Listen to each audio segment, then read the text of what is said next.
Bonsoir, messieurs et dames. Merci de nous rejoindre à ce journal du dimanche au soir, JDS comme on l'appelle. 3 sujets majeurs retenus dans des rubriques aussi diverses que variées. D'abord, le Mali, retrait annoncé des soldats français de Barkhane, entre Saint-Deliès des uns hier à Bamako et inquiétude des autres. Quelle lecture de la situation, quel changement dans la lutte contre le terrorisme dans le Grand Sahel? Élément de réponse avec Mamadou Savadogo, expert en sécurité, et Oumarou Paul Koualaga, diplomate de formation et directeur de l'Institut de stratégie et de relations internationales ISRI. Grippe aviaire. Au Burkina Faso, le 14 janvier dernier, le ministre des Ressources animales animait un point de presse sur la situation de la grippe aviaire au pays des hommes intègres. Où en est-on aujourd'hui? Quelle est la situation dans la réponse qui est abordée? Eh bien, Jacques Korapiou Ada, chargé des formations au sein de l'interprofessionnel agriculture moderne, IPMB en abrégé, viendra donc nous apporter quelques éclairages. Et enfin, sport. Que se passe-t-il à la Fédération burkinabé de football? Affaire Star Décor ou encore réunion du comité exécutif de la Fédération? Nous allons aborder ces sujets avec Antoine Bationneau de la Fédération burkinabé de football et Claude Romba, journaliste sportif. Ce sont donc les sujets qui seront abordés pour ce qui est de ce JDS. La première rubrique, c'est celle politique.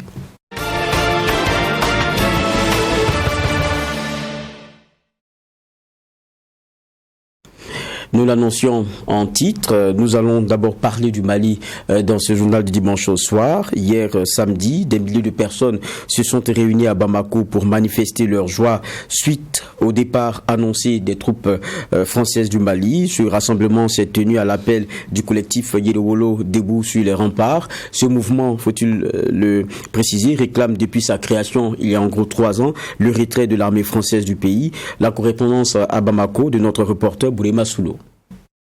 Des milliers de Maliens ont répondu à l'appel du mouvement Yelowolo debout sur les remparts. Une manifestation pour célébrer le départ des forces françaises Barkhane et européennes Takuba. Un retrait salué par Cheikh Omar Toloba, un jeune manifestant originaire du pays d'Ogon, en proie à l'insécurité depuis plusieurs années. Pour nous, le pays d'Ogon vit dans l'insécurité depuis plus de 5 ans. Nous sommes dans l'insécurité, la France est là depuis 9 ans. Nous, on n'a rien vu l'importance de la présence française au Mali. Bon, on a même estimé que la France est en train d'aider les terroristes pour nous combattre. Et bon, vraiment, nous espérons avec le départ de la France qu'on aura la paix. Vraiment. Au pays d'Ogon. Puisque nous, chez nous, il n'y a pas un endroit où on fabrique des munitions, il n'y a pas un endroit où on fabrique des armes. Pour nous, c'est la France et ses complices, que ce soit la MINUSMA, les Takuba, les GSR, c'est eux qui amènent les munitions pour donner aux terroristes, pour nous massacrer. Ibrahima Maïga, président des commerçants détaillants et des voyageurs, est aussi venu célébrer la fin des présences militaires françaises au Mali. Cependant, il s'est dit opposé à la politique française en Afrique, non au peuple français. On ne veut plus la France de chez nous et on veut que la France quitte sur le territoire malien. On n'a pas contre les populations françaises, on est là contre la politique française de chez nous. Les dirigeants français, ceux qui font la politique, on est contre ces gens-là. L'annonce du retrait des soldats français ne rassure pas tous les Maliens. Mais pour Idrissa Mementa, chargé de communication du mouvement Yelowolo debout sur les remparts, ils partent parce qu'ils ont échoué dans leur lutte contre le terrorisme. Combattre les terroristes, qu'elle était là pour sécuriser la MINUSMA. La France vient de le dire, parce que Macky Sall vient de dire, et si la France part, qui va sécuriser la MINUSMA? Et Macron même a dit qu'ils vont rester là pour sécuriser la MINUSMA. Ça veut dire qu'eux, ils n'étaient pas là pour nous. La MINUSMA même était incapable de nous sécuriser. Donc des gens qui sont incapables et qui n'étaient même pas là pour nous sécuriser, leur départ ne nous fera rien. Pour un rappel, c'est le jeudi 17 février que le président français Emmanuel Macron a annoncé la fin des opérations Barkhane et Takuba au Mali. Mais le retrait ne sera pas effectif avant 4 à 6 mois. Un délai qui semble trop long pour les autorités de la transition malienne qui demandent un départ sans délai. Des images donc de Bouré Massoulou, notre correspondant permanent à Bamako. Les Maliens qu'on salue d'ailleurs au passage, puisque c'est eux qui seront donc le premier sujet que nous allons aborder. C'est de liesse que nous voyons tout à l'heure. Des personnes de ressources sur ce plateau pour aborder cela avec moi. Je m'en vais d'abord vous présenter Oumarou Paul Koualaga, directeur de l'Institut de stratégie et de relations internationales ISRI. Bonsoir Koualaga. Bonsoir. Merci d'être avec nous. Et on a aussi une autre personne de ressources, on a la personne de Mahamadou Savadogo, expert en sécurité. Bonsoir. Bonsoir et merci pour l'invitation. Voilà. C'est un plaisir parce qu'on a besoin de ce type d'éclairage-là pour comprendre ce qui est en train de se passer. Et moi, la première question, on se rappelle quand même que lorsqu'on parle de la France, il y avait d'abord Hollande qui était des plus adulés. Et beaucoup de Maliens ont même donné le nom Hollande à leurs enfants. Aujourd'hui, on est dans un désamour qui est profond et on est carrément, on va dire, à l'extrême avec les scènes de joie que nous avons après l'annonce donc du départ des forces françaises. Première question pour vous, qu'est-ce qui s'est passé? Quand ça a cassé? J'allais dire qu'effectivement, quand on se projette en arrière, 2013, on a vu effectivement que il y avait beaucoup d'espoir, beaucoup d'attentes de la part des autorités maliennes, mais bien sûr au-delà des populations maliennes, qui avaient vu l'offensive de la France pour stopper, on va dire net, l'avancée des groupes extrémistes. Et cela avait plus ou moins donné le sentiment que c'est une lutte qui allait se passer très rapidement. Je pense que plus qu'on a pris du temps, la situation s'est enlisée, les attentes, les espoirs se sont très rapidement transformés au sein de la population qui n'arrive plus à comprendre pourquoi autant de temps par rapport à un phénomène comme le terrorisme, il faut le rappeler, qui est un phénomène très complexe, difficile à combattre, même si on peut comprendre légitimement qu'on veuille en découdre avec le phénomène ici et là. Ça, c'est déjà le premier point. Ensuite, au niveau des politiques, j'allais dire des rapports, depuis un certain temps, je ne sais pas seulement au Mali, mais quand on regarde un peu plus loin dans la sous-région, notamment dans les pays, j'allais dire du Liptako-Gourmand, pour ne citer que cet exemple, Mali, Niger, Burkina, on a senti à un moment donné avec l'éveil d'une certaine, j'allais dire, opinion publique plurielle, mais notamment diversifiée avec un volet panafricanisme, avec des relents, j'allais dire, de revendications ou de dénonciations d'attitudes impérialistes. Tout ceci combiné ont amené, j'allais dire, les populations davantage à attendre beaucoup plus que ils attendaient des Français. Malheureusement, à l'arrivée, c'est vrai qu'il y a eu quelques réussites quand même, parce que n'eût été cette intervention, il faut le dire, peut-être qu'aujourd'hui, on serait en train de débattre de d'autres choses. Il y a eu une volonté quand même de pouvoir en découdre, mais à la pratique, les attentes se sont tout de suite transformées. Et légitimement, on peut comprendre aujourd'hui pourquoi ces populations vouent un certain désamour. Mais à la vérité, peut-être que beaucoup de choses ou des enjeux ne sont peut-être pas bien expliqués. Il y a des lectures qui sont peut-être assez minimalistes. Il y a des éléments d'analyse qui sont peut-être pas cernés par l'ensemble des acteurs.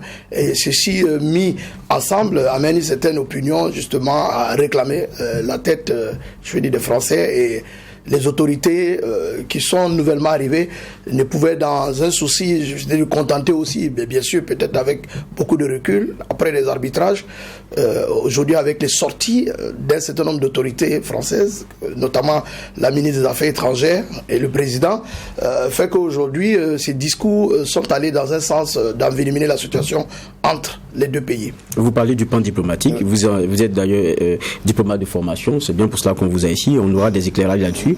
Moi je reviens vers l'expert en sécurité, Savadogo. En 2013, lorsque Serval arrive au Mali, il y a 2 colonnes qui sont en train de foncer sur Bamako, et puis, je veux dire, les soldats français viennent en sauveur. Maintenant, on a comme l'impression que la mission s'est transformée comme dans un bourbier. Qu'est-ce qui a cassé? Quand on écoute les Maliens, on a l'impression qu'il y a eu un manque de volonté, il y a eu un louvoiement, il y a eu une vérité qui ne se dit pas. Est-ce la vérité? Ok. Pour situer les choses clairement, on va aller étape par étape. Il y a la première étape qui a eu l'intervention de Serval. En principe, Serval était venu pour juste intervenir et repartir. Et Serval a été vite remplacé par Barkhane, qui s'est enlisé dans la guerre. C'est une première erreur de la France que de envoyer des troupes pour combattre à la place des Maliens. Normalement, il devait renforcer les capacités, il devait augmenter la capacité logistique et technique de l'armée malienne, afin que l'armée malienne prenne le relais. Ensuite, il y a eu un autre froid entre le Mali et la France, qui est la question de Kidal, où on a empêché les troupes maliennes de rentrer en Kidal et de donner un peu de force aux groupes comme la MMA et puis les autres groupes alliés. Ensuite, il y a eu les accords d'Alger en 2015. Vous savez que l'Algérie est farouchement opposée à la France, en ce sens que l'Algérie avait dès le départ privilégié le dialogue avec les groupes armés terroristes. La France était dans le tout sécuritaire, ce qui a fait que les deux étaient radicalement opposés, et on a pris l'option française qui était le tout sécuritaire. Donc l'Algérie s'est mise en retrait. Ensuite, ce qui a joué en défaveur de la France, c'était encore le fait que le terrorisme a beaucoup évolué. On se retrouve avec un territoire qui est envahi après des 3/4 du territoire est complètement envahi par les groupes armés terroristes. Et ensuite, il y a un certain nombre de stratégies, de structures qui ont été mises en place autour de Barkhane. Vous avez vu que dans le reportage, il y a un monsieur qui se plaignait qu'on dirait que la France est là pour protéger la MINUSMA. Effectivement, tout ce qu'on a mis comme structure était basé autour de Barkhane. Aujourd'hui, c'est Barkhane le monsieur logistique de tout ce qui est au Mali. Que ce soit la MINUSMA, sans Barkhane, la MINUSMA ne peut pas fonctionner. Donc le départ de Barkhane va imposer pour la MINUSMA de se rééquiper sur le plan logistique. Au minimum, il faut payer des avions parce qu'ils n'avaient pas d'avions, et en tout cas à mesure de faire le travail. Ensuite, il y a le fait que, avec le départ de Barkhane, le G5 Sahel ne pourra plus fonctionner normalement. Donc voilà des erreurs qu'on a faites et qu'on a mis tout autour de Barkhane. Et je pense que lorsqu'il y a eu le changement politique, les choses, les Maliens ont voulu changer les choses, et la France a voulu donner des leçons au peuple malien qui n'a pas accepté. Je pense qu'ici nous sommes dans une situation, et M. Kouadrado nous le dira, dans une situation d'échec de la diplomatie. Parce que si la diplomatie avait bien marché, on n'en sera pas là. Chacun allait faire des compromis de telle sorte que, en tout cas, chacun trouve un peu la place. Mais ici, on a eu affaire à des jusqu'aux boutistes, ce qui est contraire au principe des diplomates. Et donc, voilà pourquoi aujourd'hui nous sommes dans une situation où c'est le peuple malien qui va payer le plus fort, et c'est l'Afrique de l'Ouest tout entier qui va payer le plus fort, parce que c'était une stratégie qui est basée autour de la force Barkhane. Justement, vous parliez d'échec, le mot est lâché, mais on a senti dans le discours du président Macron, alors qu'il avait à ses côtés d'autres présidents africains, et qu'il n'a pas voulu reconnaître l'échec. Le mot, il n'a pas voulu l'assumer. Et pour lui, ce n'est pas un échec. Vous le rejoignez ? Non, c'est un échec parce que... Je parle de militaire. Hein. Oui, sur le plan militaire, pour moi, c'est un échec patent. Parce que vous vous rappelez qu'en 2020, en mi-2020, au sommet de N'Djamena, Macron déjà avait relancé qu'ils allaient redéployer les dispositifs. Parce que le dispositif actuel n'était plus efficace, n'arrivait plus à obtenir des résultats. Aujourd'hui, vous avez le centre du Mali qui est complètement envahi par les groupes armés terroristes. Aujourd'hui, vous avez une zone des 3 frontières qui n'est pas contrôlée, qui est une zone stratégique, qui n'est pas contrôlée par nos forces armées. Aujourd'hui, vous avez le G5 Sahel qui est amorphe, qui a complètement disparu. Mais il faut reconnaître que le G5 Sahel est quand même sous le leadership de la France. Donc pour moi, c'est un échec patent, même s'il y a eu des victoires. C'est vrai qu'il ne faut pas jeter l'eau et le bébé, mais il y a eu des victoires, il faut le reconnaître. Mais si on fait le point, la sommation de la situation actuelle, le Mali se retrouve dans une situation pire qu'avant. Et voilà pourquoi aujourd'hui, il est vraiment très important de ne pas tout de suite, et il ne fallait pas tout de suite que Barkhane s'en aille sans qu'il y ait un remplacement, sans qu'il y ait une stratégie derrière pour pouvoir combler, parce que le système était fait de telle sorte que Barkhane soit la pièce maîtresse, soit au centre de tout ce système-là. D'accord. Vous lâchez un mot tout à l'heure. Vous assumez un échec militaire. Vous disiez il y a aussi l'échec sur le plan diplomatie. Est-ce que vous le voyez aussi ainsi? Parce qu'on a regardé cette escalade-là aussi avec les ministres des Affaires étrangères. À un moment donné, on s'est dit qui va mettre un peu d'eau dans son vin, mais personne, jusqu'à la fin. Bon, déjà sur le plan militaire, moi je voudrais quand même relativiser. C'est vrai que effectivement, à l'épreuve, quand on fait, comme il a dit, le bilan, on peut trouver que quand on regarde, quand on ne creuse pas beaucoup, on peut penser effectivement qu'il y a un échec. Mais je l'ai dit, il faut pas oublier ce qui s'est passé dès le début.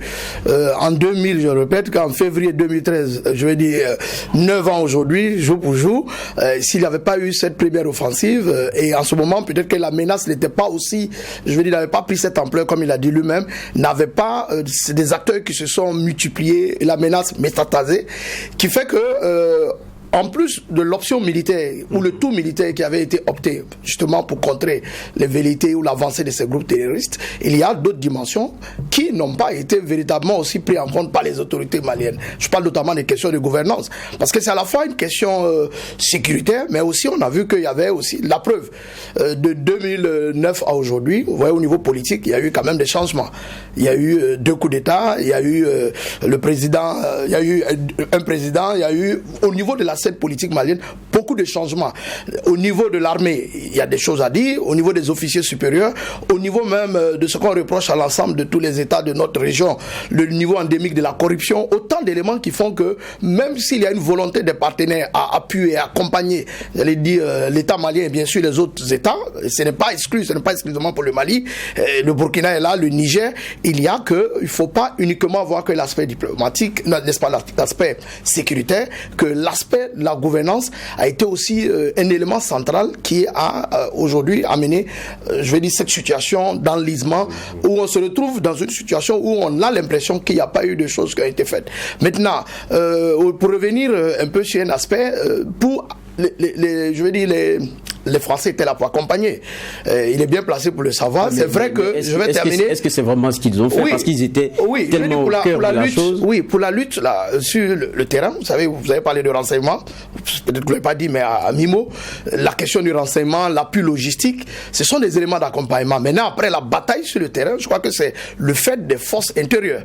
Maintenant, entre-temps, il y a eu quand même des limites. Même si on vous accompagne, il va falloir aussi que les forces intérieures aussi, c'est vrai, il y a eu beaucoup de formations, il y a eu beaucoup de renforcement des capacités, mais à l'arrivée, il y a eu quand même quelques limites. Donc c'est l'ensemble de tout ça. Je pense que les responsabilités aujourd'hui doivent être partagées de tous les côtés et tirer les conséquences de ce qui est arrivé pour ne pas que les autres États qui sont à côté, qui sont presque dans la même situation, même si ce ne sont pas les mêmes éléments, je parle notamment du Burkina, pour qu'on puisse tirer les leçons. Au niveau diplomatique, effectivement, à un moment donné, on a senti une montée, j'allais dire, d'adrénaline, une certaine tonalité qui ne sied pas justement, je vais dire, en termes de diplomatie, parce que bon, la diplomatie, c'est aussi comment est-ce qu'on arrange les angles, comment on les arrondit pour pouvoir trouver le juste milieu, des concessions de part et d'autre.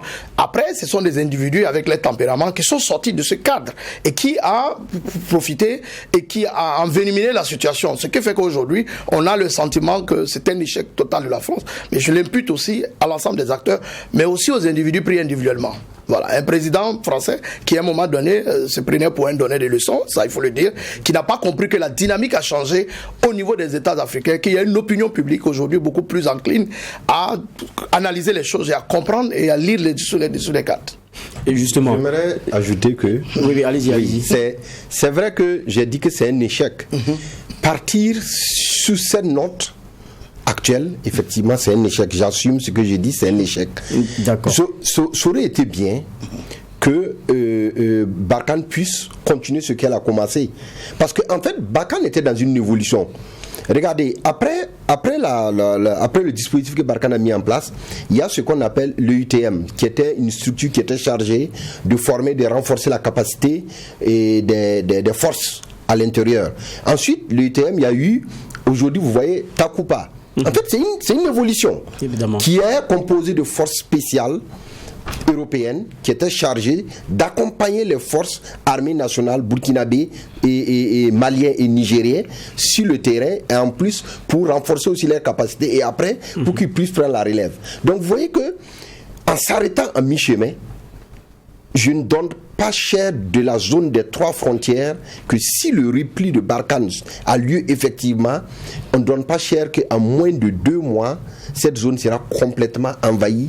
Et donc pour moi, c'est ça qui justifie l'échec, parce que pour 9 ans, en quelques mois, si la zone repart à zéro, pour moi, c'est complètement un échec. Et justement, quand on écoute, il y a les autorités françaises qui donnent un délai 4 à 6 mois, on a entendu de Macron, mais on a eu une sortie de la partie malienne qui a dit, bon, c'est une décision unilatérale, donc quittez les lieux ici et maintenant. Logiquement, je pense que vous êtes expert de sécurité, comment ça se fait ce genre de démantèlement? Ça prend du temps. Oui, ça se fait de façon progressive et ça ne peut se faire en moins de 6 mois, je dirais même 1 année.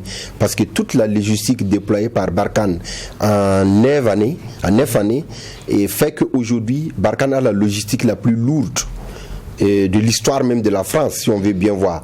Parce qu'ils ont des équipements, et surtout les moyens roulants et les Griffons qui sont les derniers nés des blindés de Barkhane qui pèsent des tonnes.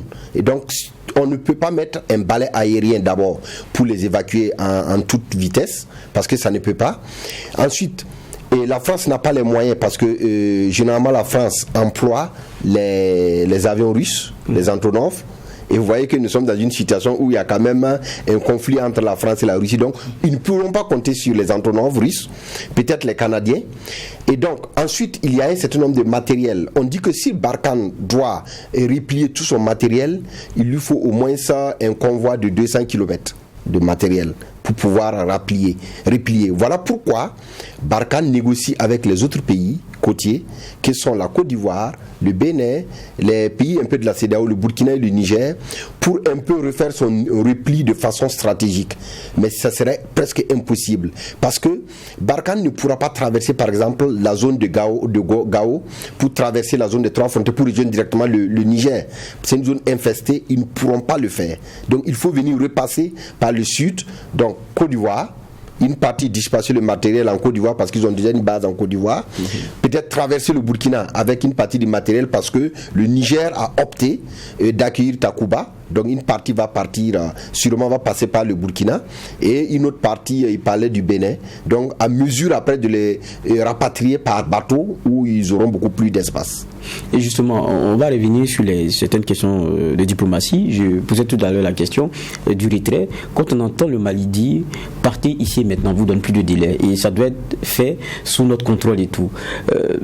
On sent que le vin semble tirer. Est-ce qu'il y a une suite possible de rapprochement encore avec la France? Est-ce qu'au sein de l'Europe, il y a des pays qui peuvent militer et travailler à ce qu'il y ait une désescalade? Non, il faut l'inscrire dans un contexte où effectivement les tensions sont arrivées à un certain degré d'escalade qui fait que chacun s'exprime pour déjà montrer que en termes de rapport de force, on peut les inverser. Aujourd'hui, au départ, la France semblait avoir le rapport de force, mais quand elle décide par exemple de partir, elle ne s'attendait pas aussitôt à une réplique immédiate avec des délais.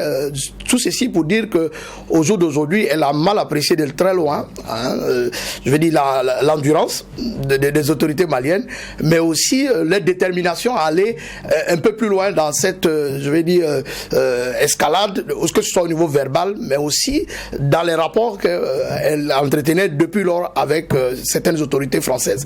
Alors, mais après, je pense que il faut savoir raison garder.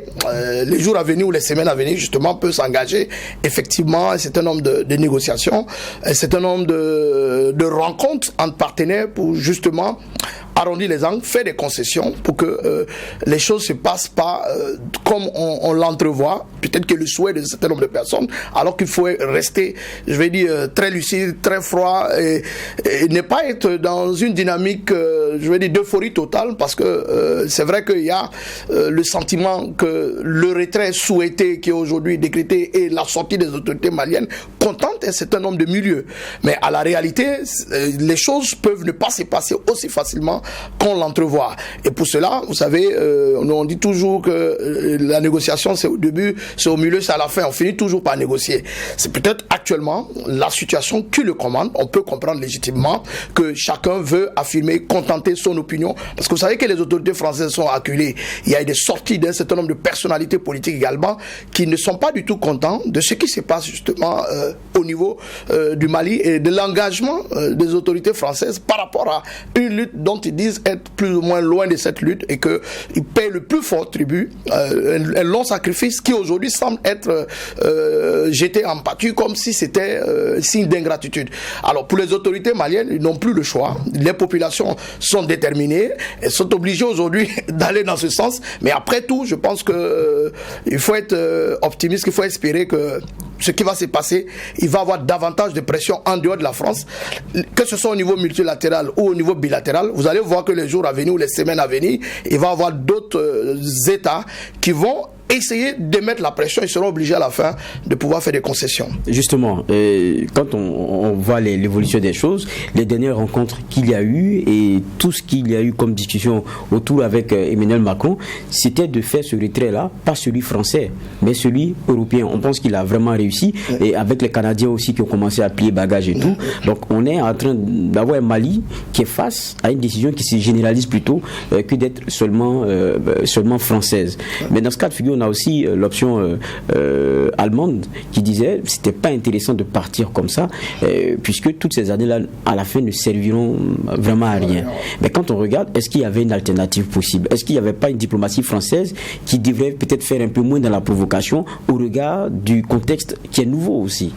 Oui, justement ce que je disais, qu'à un moment donné, les autorités françaises ont semblé oublier que tout rapport de force est dynamique et que ça peut s'inverser en fonction des situations du moment et en fonction de plusieurs leviers. Et ils sont restés toujours dans les anciens leviers, ayant la puissance militaire, ayant, je vais dire, des capacités technologiques, ayant, je vais dire, la puissance financière. Autant d'éléments pour ne citer que ces exemples qui font que, évidemment, tout naturellement, vous avez le rapport de force. Mais après, vous savez que aujourd'hui, en termes d'opinion, aujourd'hui, qui est un acteur essentiel dans les relations internationales, l'opinion publique compte. Et aujourd'hui, avec ce qui se passe au Mali, vous avez senti la manifestation du soutien de presque l'ensemble des États de la sous-région, pour aller un peu plus loin, d'une certaine opinion africaine, mais aussi d'un certain nombre d'acteurs, pas forcément peut-être au niveau étatique pour le moment, mais qui donnent de l'espoir que les autorités maliennes peuvent engager un bras de fer très frontal avec, je vais dire, les autorités françaises. Mais une fois de plus, je pense qu'on gagnerait à aller tout doucement, parce que cette situation, même si on est dans une dynamique de vouloir s'affranchir maintenant, ça se fait de façon progressive, parce qu'on n'a pas aujourd'hui tous les leviers. Et tous les leviers, c'est à la fois sécuritaire, c'est à la fois des ressources financières, c'est à la fois aussi de tout ce qu'il y a comme. Est-ce que nos États, c'est la question qu'il faut se poser aujourd'hui, aux ressources limitées, qui ont beaucoup d'arbitrage et qui sont dans les mêmes situations, je commence d'abord par la sous-région, est-ce qu'aujourd'hui, ces États sont capables, je veux dire, dans le moyen, je parle du moyen, du long terme et même dans le court terme, de pouvoir tenir ce bras de fer sans présager et sans tenir compte de ce qu'on pourrait dire que, bon, aujourd'hui, il faut quand même commencer. Il y a un proverbe de chez nous qui dit que la folie, c'est bien quand c'est au départ et après, personne ne s'occupe de vous. D'accord. Donc, voilà. On a compris. Bon, ce sera ma dernière question. Et la dernière question ira d'ailleurs à Samadougou, expert en sécurité. L'impact, c'est lequel? Parce qu'on est en train de quitter, je parle de la France, et notamment de ses alliés, ceux qu'ils avaient fait venir dans la question malienne, on est en train de quitter le dur. C'est-à-dire là où, on va dire, ça chauffe, pour parler comme l'homme de la rue. Et on est obligé de refaire un dispatching. Comment est-ce qu'on contient ce terrorisme-là qui devient multiforme et qui gagne, quoi qu'on dise aussi, en force? Aujourd'hui, je pense que la situation impose que nous revoyons, nous, les pays du G5 Sahel, et les pays de l'Afrique de l'Est revoient leurs manières, leurs stratégies. Parce que là, je pense que cette situation impose à ce que chaque pays change sa stratégie. Pour le cas du Burkina, on a une zone, et du Niger et du Mali, on a une zone de 3 frontières qui était problématique. Une zone où il y avait qui était l'épicentre de la violence. Et aujourd'hui, si Barkhane quitte cette zone, parce que c'était Barkhane qui était vraiment en train de mettre la pression, si Barkhane quitte cette zone va complètement basculer, alors que cette zone est stratégique. Dans cette zone qui est l'épicentre de la violence, vous avez 2 groupes terroristes qui se combattent, et vous avez des États aussi qui se combattent. Mais avec un rapport de force qui faisait que on ne savait même pas qui était qui avait plus l'avantage que l'autre. Mais vous allez voir qu'aujourd'hui, si Barkhane part, c'est sûr que le rapport de force va basculer du côté des groupes armés terroristes. Ensuite, il y a la question diplomatique aussi entre les États aujourd'hui. Parce que si Barkhane même a décidé de quitter le Mali, est-ce que si le Burkina, le Niger accueillent Barkhane, est-ce qu'ils auront les mêmes types de relations avec le Mali? Est-ce que la question de traverser les frontières à la poursuite des groupes armés terroristes va tenir?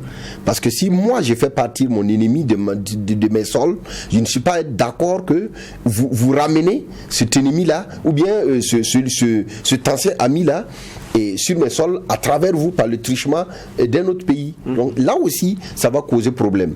Et la sous-région, effectivement, a intérêt à jouer la diplomatie, a intérêt à calmer le jeu. Ou bien la sous-région décide tout simplement, ensemble, de soutenir le Mali. Mais je vois que le Mali est de plus en plus isolé parce qu'aucun chef d'État n'a pris clairement position pour le Mali. Il n'y a que des populations de ces entités-là qui ont pris position. Et c'est ça qui m'inquiète. Parce que nous faisons partie d'une seule entité qui est le G5 Sahel. C'est cela. Et la CEDEAO.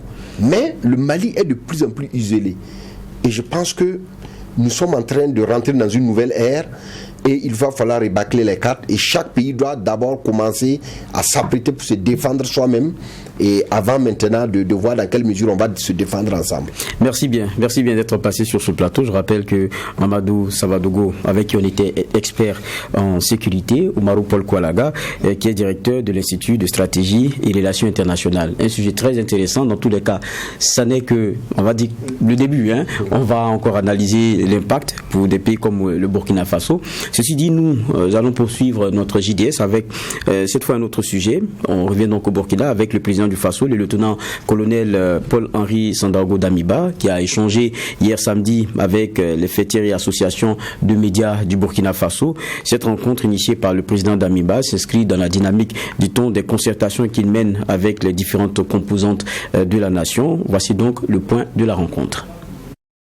Le chef de l'État, Paul-Henri Sandaogo Damiba, a rassuré les responsables de médias quant à l'engagement du MPSR à garantir le droit à l'information et la liberté de presse. Cette rencontre avec les patrons de presse privée et publique a permis au président du Faso de demander l'accompagnement des médias dans la restauration de l'État. Pour ce faire, il a demandé aux médias de faire leur travail dans le respect de l'éthique et la déontologie du métier, chose qui rassure les responsables de la presse publique. Nous étions réduits à peut-être reprendre les communiqués qui nous sont disponibilisés par les soins de la communication présidentielle, ce qui n'est pas mauvais en soi. Mais aujourd'hui, nous sommes rassurés que le chef de l'État nous dise que la liberté de presse est une garantie. Il a aussi précisé qu'il n'attend pas forcément de nous de la laudation ou peut-être de louanges, mais que nous puissions critiquer ce qui doit l'être, que nous puissions aussi relayer avec toute la pédagogie et le professionnalisme qu'il faut, ce qui doit l'être aussi. Moi, je pense qu'en tant que journaliste, nous ne demandons pas plus. Les responsables de la presse privée ont aussi salué l'engagement du MPSR à garantir la liberté de presse malgré qu'il soit un pouvoir d'exception. Ils ont par ailleurs évoqué le besoin d'être informés en temps réel pour mieux accompagner le MPSR. Vous le savez, on dit que la communication c'est comme la nature, elle a horreur du vide. Quand on ne dit rien, il y a forcément beaucoup de choses qui ne sont pas à entendre, qui sont dites. Et il y a nécessité pour les professionnels des médias de disposer de l'information qu'il faut pour savoir quoi dire aux citoyens, ne pas être là à broder, à inventer des choses et à laisser libre cours aux rumeurs. C'est là qu'on commence déjà par donner accès à ce qui se passe aux activités, aux médias privés. Nous l'avons relevé. C'est bien que ce soit la télé qui couvre, mais ce serait encore mieux de donner la possibilité aux médias privés qui aujourd'hui occupent une grosse partie du paysage médiatique dont les médias publics ne représentent que la partie congrue. Il serait bien de prendre en compte ces médias privés-là, ne serait-ce qu'à travers un système de rotation permettant aux privés de s'associer à ce qui se passe. Cette rencontre a permis aux responsables de médias d'évoquer les difficultés auxquelles ils sont confrontés. Difficultés financières et paiement de la redevance de la TNT, tout en rassurant avoir pris bonne note de ces doléances des acteurs du monde des médias. Le président du Faso a également décliné à ses interlocuteurs du jour la vision du MPSR. Nous restons au Burkina pour parler de son économie.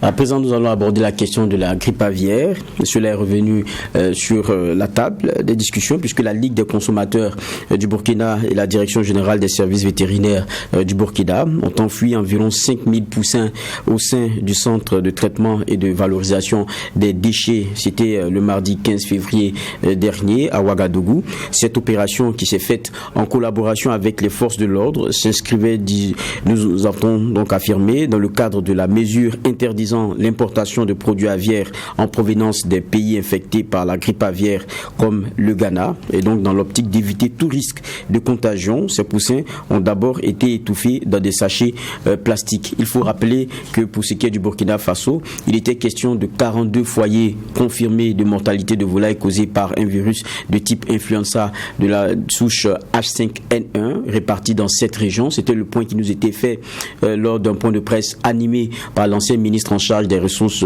animales le 14 janvier dernier. Quelle est la situation aujourd'hui? Que retenir de ce qui est offert donc comme riposte? Nous avons un invité pour aborder ces questions en la personne de Jacques Korapiou Ada.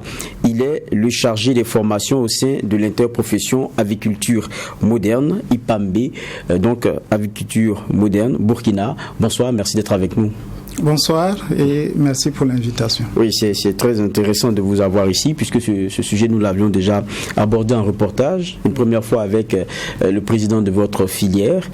J'ai rappelé que le 14 janvier dernier, il y avait ce point de presse qui faisait état de ce que il y avait plusieurs foyers déjà au Burkina Faso. On sait la réalité de la consommation pour ce qui est des produits de l'aviculture au Burkina et on sait ce que cela représente aussi pour le secteur de notre économie. Ça fait beaucoup de frayeurs quand même, 42 foyers dans cette région. Bon, aujourd'hui, on est dans une situation un peu plus particulière, on communique moins sur ces choses. On a envie de savoir où on en est. Oui, vous avez parfaitement raison. Parce que lorsqu'on regarde un peu les chiffres que l'État avait déjà communiqués, aujourd'hui nous pouvons dire qu'il y a eu une évolution. D'une façon générale, c'est l'État qui est chargé de pouvoir notamment communiquer en ce qui concerne tout ce que nous avons notamment comme chiffres. Mais au niveau, à notre possession, pour ce qui concerne notamment notre IPAM, les choses ont évolué parce que nous pensons que au regard de ce qui avait été communiqué, les foyers, on avait autour de 10 régions de cette région qui était touchée. Aujourd'hui, nous sommes autour de 10 régions qui sont touchées. Mais pour nous, nous allons beaucoup communiquer sur l'impact négatif notamment de cette grippe aviaire-là au sein des différents acteurs qui composent notamment notre fêtière. Pour juste caricaturer un peu, si vous prenez en fait la fêtière, elle est constituée notamment et composée de 400, c'est-à-dire 400 acteurs qui constituent notamment le poumon de la filière. Okay. Et ces 400 acteurs, en réalité, c'est des producteurs. Et au-delà de ces producteurs, nous avons d'autres maillons qui sont là, notamment le maillon de la transformation, qui est aussi, durement aussi éprouvé. Nous avons une centaine d'acteurs.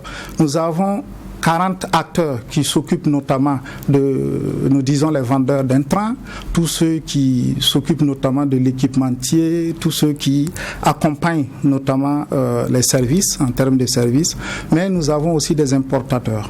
En termes d'importateurs, nous avons environ 25 importateurs qui constituent en fait notre filière. Donc si vous prenez notre fêtière, nous sommes composés notamment de 565 environ acteurs. Et sur ces 565, 400 sont le poumon, ou en tout cas 400 font ce que nous appelons la production. Et sur les 400, à l'heure d'aujourd'hui, environ 1 million de volailles sont vraiment touchées par cette pandémie, ce qui est vraiment on dira très décevant, parce que les acteurs sont à l'heure actuelle vraiment abandonnés à eux-mêmes. Nous disons abandonnés à eux-mêmes parce que à l'heure actuelle, nous savons les mortalités sont là, mais de quoi est fait demain? C'est ça surtout, c'est ces questions que les différents acteurs notamment se posent. Aujourd'hui, nous avons perdu nos volailles, mais de quoi sera fait demain? Est-ce que quelqu'un qui avait l'habitude notamment de se lever, de s'occuper de ces animaux, quelqu'un qui a perdu en fait vraiment ses volailles, à quoi je dirais que c'est-à-dire quoi lui réserve la journée et en tout cas l'avenir. 1 million de têtes, vous dites, déjà touchées. On l'a vu tout à l'heure comment se faisaient donc toutes ces mesures-là pour ne pas qu'il y ait propagation de la maladie. Donc quand vous dites 1 million de têtes touchées, ça veut dire que c'est fini. Ça, il faut l'enfuir et éviter qu'il y ait une contamination outre mesure. Mais quand on se rappelle du point de presse dont je parlais du 14 janvier dernier, il était rappelé que la gestion de la grippe aviaire nécessitait la mobilisation d'importants moyens humains et matériels tels que des équipements de protection, des consommables de laboratoire, des moyens d'incinération et de désinfection. Aujourd'hui, est-ce que ce sont des moyens que vous avez ? Parce qu'il y avait des promesses qui avaient été faites en son temps. C'est vrai qu'on est dans une situation spéciale, mais l'économie doit continuer de tourner. Exactement. Bon, à ce niveau, il faudrait dire que l'abattage et l'incinération est réservé en tout cas aux acteurs, notamment aux vétérinaires. D'accord. Mais d'une façon générale, ça se fait de commun accord avec, en tout cas, les responsables de notre filière. Donc nous sommes toujours notamment concertés lorsque il s'agit d'un foyer qui est déclaré, parce qu'il faudrait noter aussi que la plupart des foyers qui ont été identifiés l'ont été par le biais aussi de l'interprofession. Donc c'est des acteurs qui sont 2 fois membres de l'interprofession. Il y en a qui ne le sont pas, mais lorsque l'interprofession est touchée, nous touchons rapidement notamment la DGSV, qui est la Direction Générale des Services Vétérinaires, qui déploie, j'allais dire, l'équipe qu'il faut pour pouvoir le faire. D'accord. Et on se rappelle aussi que toujours, concernant le point grippe aviaire, lorsque cela a été abordé, il y avait annoncé une question d'indemnisation. On parlait d'en gros 3,8 milliards, si ma mémoire elle est bonne, parce qu'en la matière, c'est ce qui est fait. Vous avez vos têtes qui sont touchées, on vient, on abat tout. Ça, il n'y a pas de débat là-dessus. Maintenant, vous aide à revenir. C'est-à-dire que la question des pertes, vous allez juguler ça vous-même. Mais est-ce que ce minimum-là, dans la dynamique, c'est encore fait? On pourra dire que pour le moment, ce n'est pas encore fait, parce que nous sommes au stade notamment de recensement, nous sommes en train de répertorier. Et il faudrait dire aussi que comme les foyers ne sont pas vraiment circonscrits pour le moment, comme de plus en plus nous avons de nouveaux foyers qui s'ouvrent, je pense qu'il y aura un moment où l'État notamment va communiquer pour qu'on puisse faire le point et passer maintenant à une seconde étape, la seconde étape allant être normalement le processus notamment d'indemnisation. C'est-à-dire le Ouagalais, on connaît, je parle de Burkinabé de façon générale, c'est le bon mangeur de poulet. Il faut craindre qu'on ait les prix qui grimpent, parce que là, ça ne va pas. Oui, c'est une réalité, parce que quand vous prenez un peu ce secteur de l'aviculture, je disais tantôt, une fois que la locomotive est touchée, vous voyez, ces acteurs qui sont touchés, ils ne vont plus produire assez de poulet, ils ne vont même plus produire de poulet. Donc, vous vous imaginez la personne qui n'a que comme activité notamment la commercialisation de ces volailles, cette personne n'aura même pas assez de volailles pour pouvoir commercialiser. Ça, c'est un aspect. C'est-à-dire, économiquement, cette personne sera vraiment touchée. Tous ceux qui sont au niveau des autres types de maillons. Le transformateur ou l'équipementier qui est là, qui compte sur le fait que, bon, les poussières poussins vont venir et ceux qui vont vouloir démarrer leur activité viendront chez lui pour pouvoir payer les équipements, les aliments, les différents types d'intrants d'une façon générale, et verra que son chiffre d'affaires est baissé. Et à l'heure actuelle, les chiffres même que nous avons, si nous prenons le cas des importateurs qui font partie notamment de notre fêtière, et ils ont des chiffres d'affaires qui ont carrément dégringolé. C'est-à-dire qu'ils sont à une perte, on ne dira pas une perte, mais leur chiffre d'affaires, la façon dont ils payaient notamment, ils faisaient venir les poussins, nous avons environ 80% de chute. C'est-à-dire en 1 mois et demi que l'État ait communiqué sur ça, et les importateurs de poussins déjà sont carrément au chaos, je vais dire, au tapis. Deuxièmement, vous allez voir que tous ceux qui font notamment de la production des aliments, ils sont carrément touchés. Ceux qui font le service, qui sont là pour pouvoir accompagner notamment ces producteurs-là, eux tous, ils sont, j'allais dire vraiment, tellement éprouvés qu'à l'heure actuelle, nous disons que la situation de l'éleveur, de l'aviculteur d'une façon générale au Burkina n'est pas une situation aussi reluisante.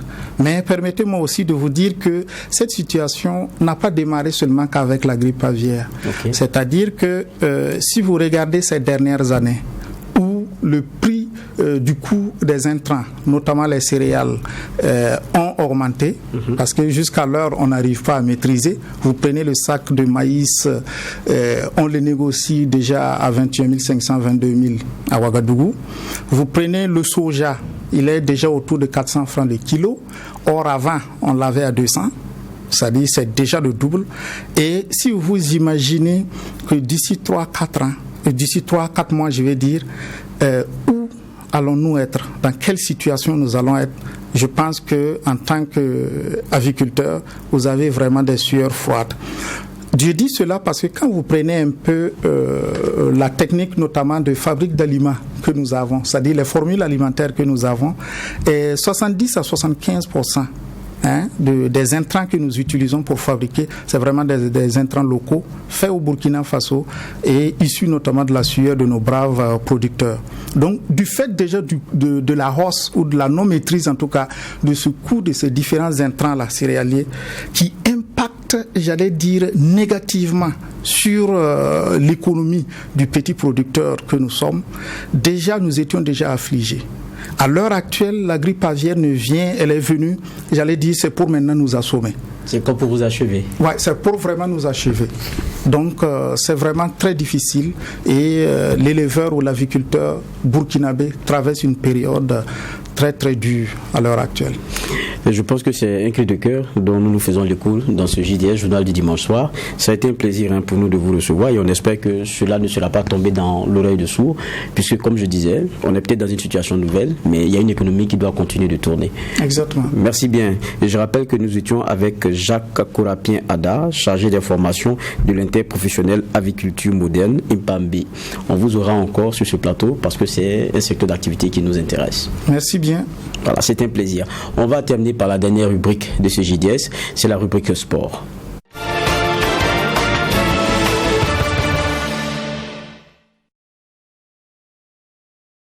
Et nous posions une question lorsque nous introduisions cette rubrique pour ce qui est des titres. La question, c'est qu'est-ce qui se passe à la Fédération burkinabé de football pour mettre les pieds dans le plat. On rappelle donc un premier dossier, celui concernant la passation d'un marché au cours duquel il y a le directeur général de Sarthe Décor, Yacinthe Savadogo, notre porteur, a rencontré d'ailleurs le pointé du doigt et il nous donne des explications. Membre du bureau exécutif de la Fédération burkinabé de football, Denis Kampaoré, puisque c'est de lui qu'il s'agit, sort du silence. Le 11 février dernier, le président de la Fédération burkinabé de football, dans une lettre à lui adressée, demande des explications suite à des marchés dont son entreprise a été adjudicataire pour la réfection de la toiture et des toilettes du stade municipal, la construction de parkings couverts pour cars et engins à 2 roues au centre technique de Ouagadougou et aussi la finition de la salle de conférence de la FBF suite à la défaillance de l'entreprise Bakofik sur financement de la FIFA. Alors, il me donne 8 jours pour lui donner des explications. Bon, Ce à quoi je n'ai pas compris parce que je pense déjà que M. Lazare Bansé outrepasse ses prérogatives parce que nullement je suis un membre fédéral.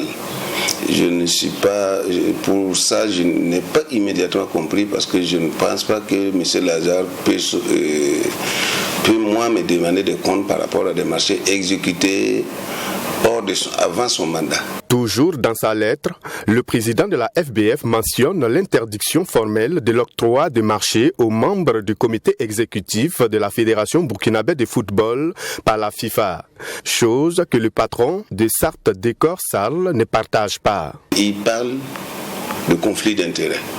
Je suis membre fédéral depuis 10 ans. Je n'ai pas connaissance des textes ni de la fédération, ni de la CAF, ni de la FIFA, qui interdit un membre fédéral d'exécuter des travaux au sein de ce comité. Selon Denis Compaoré, c'est plutôt les membres de la commission indépendante qui n'ont pas droit au marché de la FIFA. Concernant le marché dont il parle, c'est un projet financé par la FIFA, le FIFA Forward. Et selon les textes de la FIFA, il y a une commission indépendante qui a été mise en place pour l'exécution et le suivi de ces travaux. Et ce que je sais des textes de cette commission, il est dit que tous les membres de la commission indépendante ne doivent pas postuler à ces marchés. Est-ce un règlement de compte ? Négatif. Seulement, selon Denis Compaoré, Lazare Bansé ne respecte pas les textes de la fédération. Lazare Bansé, nous n'avons pas d'antécédent.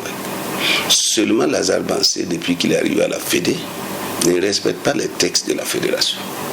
Il est venu dans un autre domaine, dans un domaine associatif. La fédération burkinabé n'est pas l'entreprise de qui que ce soit. Le 17 février dernier, le patron de Sarthe Décor Sarl a envoyé une réponse au président de la FBF. Dans cette lettre, il dit être au regret de ne pouvoir y donner une quelconque suite.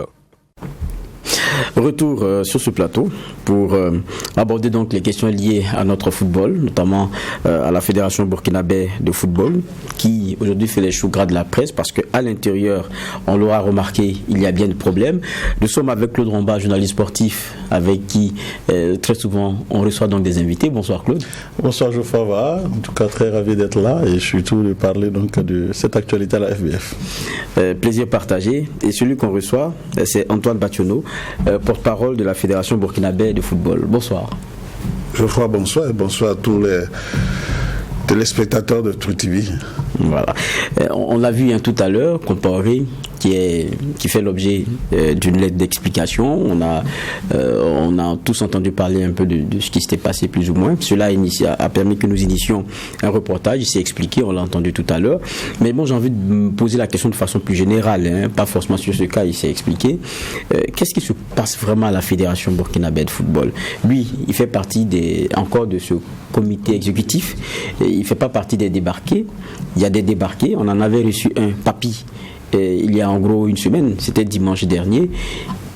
Il a dit aussi sa vérité sur ce qui se passe à l'intérieur de la fédération, mais ce qu'on remarque, c'est que ça ne va vraiment pas. Qu'est-ce qui se passe à la fédération, à notre fédération burkinabé de football ?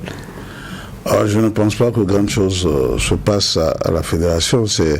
Vous savez, avec l'avènement des réseaux sociaux, quand une information est donnée, c'est normal. Elle peut avoir l'assentiment des uns comme pas l'assentiment des autres. C'est comme ça les choses fonctionnent. Et même la situation du pays aujourd'hui, tout le monde n'est pas d'accord avec ce qui se passe. Donc, on ne peut pas dire qu'on peut être unanime sur une décision prise par la Fédération burkinabé de football. Tout découle, je crois, du retour de la CAN avec la réception par le président de la fédération des entraîneurs de l'encadrement technique pour leur signifier en tant qu'employeur aux employés, pour signifier aux employés que le contrat arrive à terme et qu'il ne sera pas renouvelé. Ce qui est dans l'ordre normal des choses. Quand on est employeur et quand on a un employé que ce n'est pas un contrat à durée déterminée, alors il faut signifier à son employé ce qui va se passer pour ne pas être pris dans un délai où on n'arrivera pas, on va s'en sortir difficilement. Mais bon, c'est suite à cela, c'est vrai, ça peut faire des gorges chaudes pour certains qui peuvent ne pas approuver, mais c'est dans l'ordre normal des choses du fonctionnement d'une association. Claude Romba ? Non, mais quand même, on a le droit de se demander, Geoffroy l'a dit, mais vous dites qu'on sent qu'il y a un véritable malaise au sein du COMEX. On a parlé des 4 qui ont été débarqués, la question s'est poursuivie avec la commission d'appel de la fédération qui a demandé de les réintégrer. Ils n'ont pas été réintégrés. Ces 4 aujourd'hui ont esté Lazare Bansé en justice devant le tribunal de grande instance de Ouaga 2 qui a statué, qui doit donner son verdict demain, lundi, à partir de 8h30, parce qu'ils n'ont pas reçu la convocation pour le COMEX. Vous dites qu'il n'y a pas que ça va, alors que également aussi Lazare Bansé qui envoie une lettre d'explication à un membre du COMEX, c'est dire que, évidemment, dedans ça boue. C'est pas dire que ça ne va pas. Ça va comme... non, mais quand... c'est vrai qu'on a écouté tout à l'heure le membre du comité exécutif. Quand on sent un dysfonctionnement, c'est normal qu'on cherche à comprendre. Et là, on parle de conflit d'intérêts. On peut aimer ou ne pas aimer, mais vous savez que quand une affaire comme ça se passe, on veut deux fois comprendre pourquoi confier ça à un membre, ça devient plus facile. On ne parle pas de marcher de gré à gré. Mais c'est de faire en sorte de soumettre peut-être le marché à tout le monde. Il va s'expliquer et la fédération avisera suite à ces explications. Mais s'il ne s'est pas encore expliqué, comment est-ce qu'on peut comprendre ce qui s'est passé? C'est à lui qu'on demande de s'expliquer et pas une autre personne. Donc c'est à lui de répondre et expliquer au président de la fédération, voici comment les choses se sont passées. Et après ça, s'il est dans les règles, il n'y a pas de problème. Non, mais là, ce qui surprend ici, la fédération a mis en place une commission d'enquête et une commission d'attribution. C'est à cette commission-là que la fédération doit s'en prendre, c'est un. Et de deux, le président de la fédération a dit qu'il allait saisir la FIFA par rapport à cela. Donc, on voit qu'il a saisi. Il a dit qu'il attend l'explication de l'intéressé. Il va saisir la FIFA. Et après explication, s'il ne s'explique pas, il va saisir. Alors que là, si on saisit la FIFA, c'est-à-dire que quand on vous demande une lettre d'explication, non, ce n'est pas une menace. Quand on vous donne une lettre d'explication, c'est comme dans les services. Partout où nous sommes, chacun peut-être a reçu une demande d'explication. Tant que vous ne demandez pas, il faut que vous expliquez ce qui s'est passé, pourquoi vous avez fauté ici, ou bien pourquoi il y a eu un acte qui a été posé et qu'on veut comprendre. Si vous ne dites pas, il n'y a pas de, c'est pas une question de menace, c'est tout simplement pour comprendre. La FIFA. Non, ça c'est pas une menace. Ensuite, vous expliquez, et puis après, ça se passe entre personnes responsables, et puis on avise de la suite à donner à cette explication. Mais est-ce que si on saisit la FIFA, on n'a pas dit que... Non, il a dit on va saisir. On va dans le cas où il y a conflit d'intérêt qu'on saisit la FIFA. Est-ce que non, s'il ne s'explique pas. Oui, s'il ne s'explique pas, voilà. La FIFA. Mais pourquoi il ne va pas s'expliquer? Non, je dis si on va dans ce fil, c'est-à-dire que si on saisit la FIFA, je veux comprendre un peu le processus. Si on saisit la FIFA, ici, ce ne serait plus Denis Compaoré qui sera fautif, ou en tout cas que la FIFA va sanctionner. La FIFA va sanctionner la fédération parce que la fédération a une commission et c'est une commission qui n'a pas respecté les règles. Du coup, on va se retrouver dans une situation où la FIFA, qui est quand même le pourvoyeur... Mais on ne parle même pas de la FIFA ici. Je ne sais pas pourquoi les gens s'empressent de parler de la FIFA. On a demandé une lettre d'explication. Vous expliquez, puis c'est terminé. Oui, dans les lettres, on vous demande de vous expliquer. Vous avez travaillé dans d'autres entreprises avant d'être là où vous êtes. On vous a demandé une lettre d'explication. Si vous ne vous expliquez pas, mais votre patron prend les mesures qui s'imposent. Mais il n'est pas question de parler de la FIFA. Mais on a demandé, expliquez-vous. Si vous expliquez, mais ça se gère et puis l'affaire est close, on avance. De rester là à supputer, il n'y a pas de menace. D'accord. La grande question, c'était qu'est-ce qui se passe à la fédération? On a donné quelques indices pour essayer de comprendre. Vous dites, ça va, il n'y a pas de souci, c'est parce que, bon, on fait plus de temps. Mais je prends l'exemple aussi de ce que vous évoquiez, le non-renouvellement du contrat de Kamou Malo. Les uns disent, le problème n'est pas qu'on renouvelle, mais qu'on ne renouvelle pas. C'est la démarche. Ils disent souvent que les décisions sont solitaires. Et quand on voit, il y a un comité qui doit se réunir demain. Le comité exécutif. Et quand on regarde, je pense que dans ce qui est libellé, il y a le bilan de la CAN. Oui. Mais comment on peut décider de ces choses-là avant de faire le bilan? Oui, mais il y a un délai pour prévenir l'employé. Mais on ne pouvait pas réunir le comité avant. Si le délai arrive, si demain on informe l'employé, mais il peut rester en justice. Le comité, si on a le temps et la latitude de recevoir l'entraîneur, on le fait avant. Et tout ce qu'il a comme élément technique à côté, on aurait pu avant recevoir. Le président n'a pas décidé seul. Il n'a pas décidé seul. Avec le comité exécutif. Il a décidé avec des membres du comité exécutif. Avec des membres du comité exécutif. Demain, vous aurez les informations nécessaires puisqu'il y a une réunion. Et Claude a dit ici que tout à l'heure que les révoqués sont allés en justice pour que le délibéré c'est demain et tout ça. La fédération avait pris acte de la décision qui avait été prise par la commission d'appel. Comment on appelle ça? Demain, le comité exécutif va se réunir. Ça sera sans eux. Mais pourquoi les parcs n'ont pas reçu l'invitation du COMEX?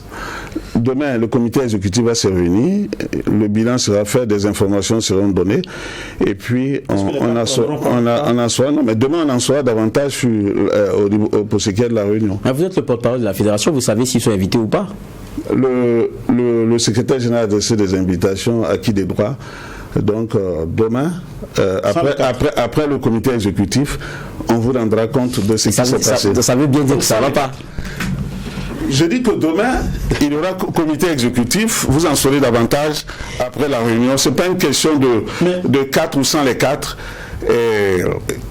Le secrétaire général a adressé Claude dit que les 4 n'ont pas reçu, donc ça veut dire qu'il est au courant de beaucoup de choses, il fréquente les 4, donc il est ami aux 4, donc ça veut dire qu'il est là pour les 4, donc parce qu'il parle bien, il s'exprime bien au nom des 4, hein, c'est ce que je comprends bien, parce qu'il n'est pas là en tant que journaliste, peut-être qu'il est là en tant que porte-parole des 4, parce que tout ce qu'il dit, les 4 n'ont pas reçu. Moi, c'est lui qui m'informe. Moi, ce que je sais, il y aura comité exécutif demain. Non, mais on les a reçus, ils l'ont dit, ils l'ont pas caché. Donc c'est pas reçu. Mais au moment où vous les avez reçus, peut-être que ce jour, l'annonce a été faite de la tenue de cette réunion. Bon, je crois que ils ont resté en justice, oui ou non? Ils ont resté en justice. Mais c'est vous qui avez donné l'information. Hein? Donc, est-ce que ça va me faire à ce JDS-là? C'est intéressant. Nous, on va suivre comment ça va se faire. Ce qui est important pour nous, c'est qu'il n'y ait pas un climat délétère et que autour, parce qu'on a 2023 qui est en train de venir, et que s'il y a des angles arrondis, que cela soit arrondi très vite et qu'on puisse aller avec des étalons unis, avec une machine apaisée derrière. C'est tout ce qu'on souhaite. Merci bien. C'est ce que tout le monde souhaite. En tout cas, merci. Sans chercher à aller dans tel ou tel sens. Merci bien Antoine Bationo. Je rappelle que vous êtes le porte-parole de la Fédération burkinabé de football. On va suivre l'actualité encore demain. Merci bien Claude Romba d'être passé. C'est terminé pour ce JDS, journal du dimanche soir, que j'ai pris d'ailleurs plaisir à présenter. On se retrouve dimanche prochain et d'ici là, portons-nous bien.